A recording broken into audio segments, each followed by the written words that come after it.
જામનગર જિલ્લા પંચાયતની general board મળેલ એમાં વર્ષ 2025-26નું સુધારેલ બજેટ અને 26-27 માટે અંદાજપત્ર રજૂ કરવામાં આવ્યું એની એક આછેરી ઝલક આથી હું રજૂ કરું છું।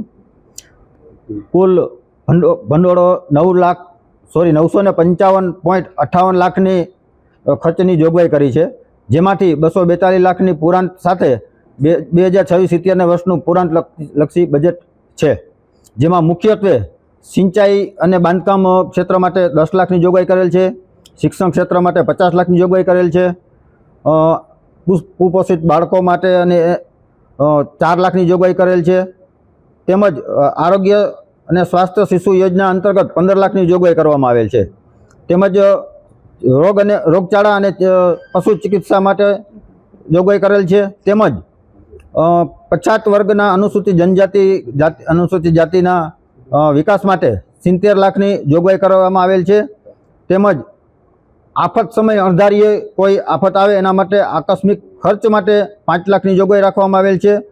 અછતના સમયમાં ક્યાંય સહાય ચૂકવણી કરવાની થાય તો એના માટે 5 લાખની જોગવાઈ કરવામાં આવેલ છે અને રસ્તાઓ મરામત માટે 5 લાખની જોગવાઈ કરવામાં આવેલ છે, તેમજ અન્ય વિકાસના કામો માટે 200 લાખની જોગવાઈ કરવામાં આવી। કુલ આ બજેટની આજની આટલી જોગવાઈ કરેલ છે। વર્ષ 1992-93 થી બંધારણમાં કલમ 73 અને 74ના સુધારાથી રાજ્યમાં રાજ્યના નાણાં પંચની નિમણૂક કરવાની અને રાજ્ય નાણાં પંચ જે સૂચનો કરે એ તમામ કામો પંચાયતોને વિના શરતે પૈસા આપી અને પંચાયતો એની અમલવારી કરે આ તરફની એક જોગવાઈ કરવામાં આવી હતી।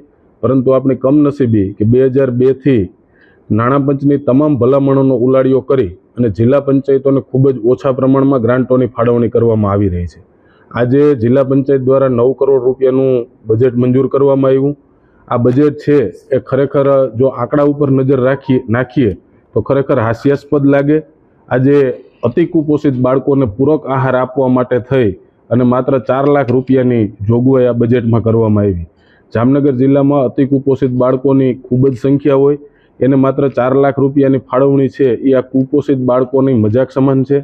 એવી જ રીતે નાના બાળકોને ભણવા માટે જામનગર જિલ્લામાં 888 જેટલી આંગણવાડીઓ છે, જે પૈકીની 280 આંગણવાડીઓ સ્માર્ટ આંગણવાડી છે, એટલે લગભગ 600થી પણ વધુ આંગણવાડીઓ સ્માર્ટ આંગણવાડી હજી નથી બની।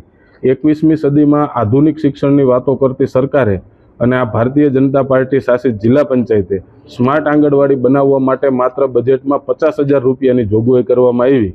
આ 50,000 રૂપિયામાં એક પણ સ્માર્ટ આંગણવાડી બની શકે નહીં। એવી જ રીતે મેલેરિયા અને એનિમિયા નિવારણ માટે આજની સભાએ 10,000 રૂપિયાની જોગવાઈ કરી।